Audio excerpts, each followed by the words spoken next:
Gerald Vandenberg ditargetkan bawa timnas U23 juara Piala AFF U23.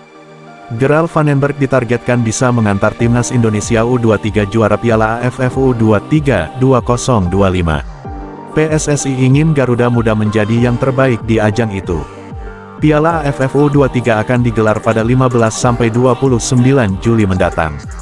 Indonesia yang ditunjuk menjadi tuan rumah memilih dua venue untuk ajang ini, yakni Stadion Utama Gelora Bung Karno (SUGBK) di Jakarta dan Stadion Patriot Candrabaga, Kota Bekasi. Untuk menjadi juara, timnas U23 harus berjuang dulu di babak grup. Sang tuan rumah masuk grup A bersama Malaysia, Filipina, dan Brunei. Target yang diberikan oleh PSSI, oleh federasi, adalah menjuarai Piala AFF U23 ini, kata manajer timnas U23 Ahmed Zaki, kepada wartawan.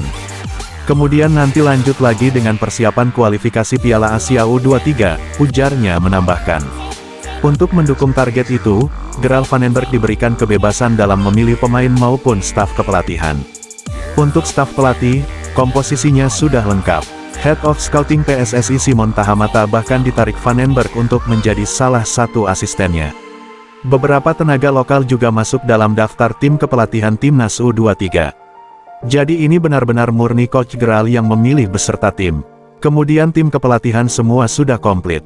Dari pelatih, asisten pelatih fisik, kemudian asisten pelatih goalkeeper, sampai kemudian analis semuanya, ucap Ahmed Zaki. Jadi mudah-mudahan persiapan kita yang kurang lebih 3 minggu ke depan sebelum tanggal 15 Juli pertandingan pertama ini bisa maksimal, tuturnya. Tangan dingin Gerald Vandenberg begitu dinanti dalam membawa timnas Indonesia di Piala AFF U23 2025. Harapan kembali jadi juara terpanggul di pundaknya demi bawa tunas timnas Indonesia berprestasi. Timnas Indonesia U23 ibarat tunas dalam pengembangbiakan vegetatif. Secara umum, tunas adalah tanaman yang baru tumbuh. Dengan perawatan yang baik, tunas akan terus berkembang hingga menjadi tanaman utuh yang bisa berbuah.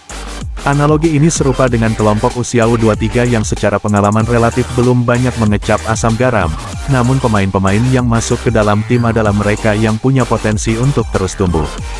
Peran pelatih jadi salah satu aspek penting dalam pembinaan pemain U23 untuk terus berkembang. Sebab banyak di antara pemain yang butuh jam terbang demi menyerap pengalaman. Piala AFF U23 adalah turnamen pijakan untuk level turnamen yang lebih tinggi, dalam hal ini Piala Asia U23.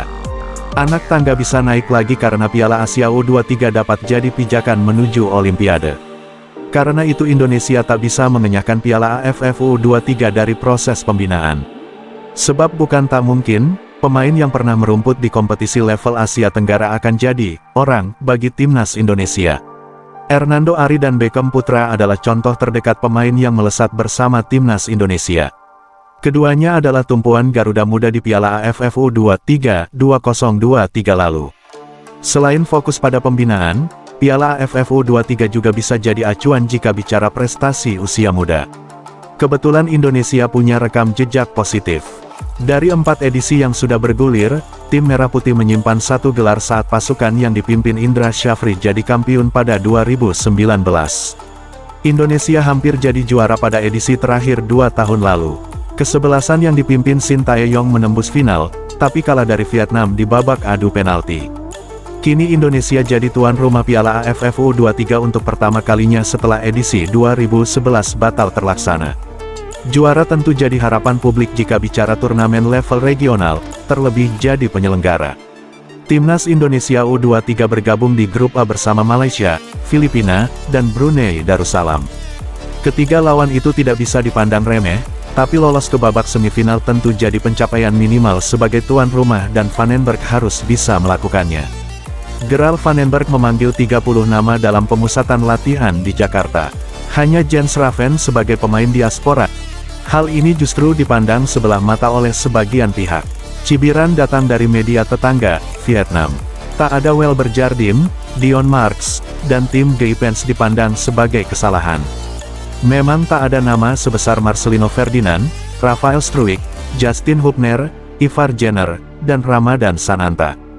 Tentunya Vandenberg punya alasan kuat. 5 pemain yang disebutkan sudah berada di level senior.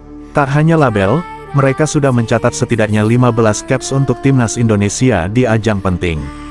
Piala AFF U23 yang tak masuk kalender FIFA juga jadi pertimbangan. Piala AFF Senior juga tak ada kewajiban klub memberikan pemainnya ke tim nasional. Karena itu, tak adanya pemain mentereng bukan berarti tim otomatis rombeng. Sebab komposisi pemain yang ada punya kualitas menjanjikan. Terdapat 7 pemain yang pernah memperkuat timnas senior.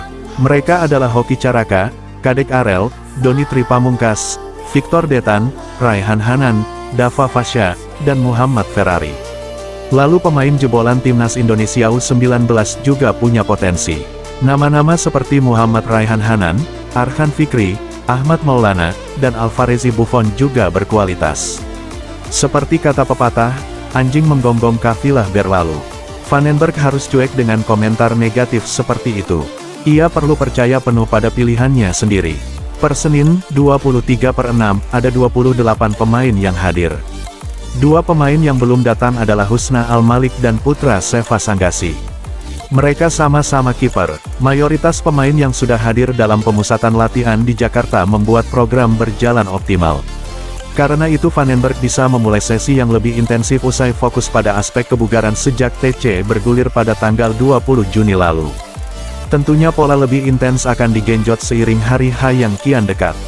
Sebagai turnamen perdana Vandenberg sebagai pelatih timnas Indonesia U23, Piala AFF U23 adalah pembuktian pertamanya.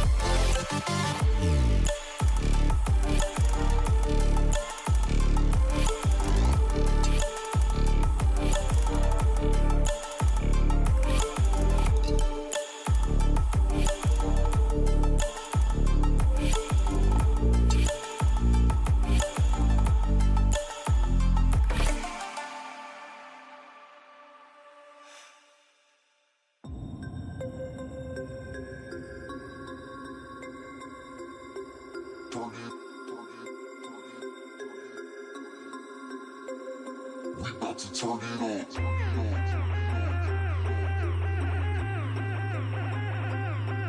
Turn it.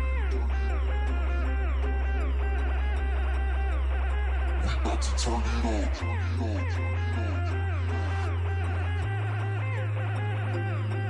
Turn it. We about to turn it on.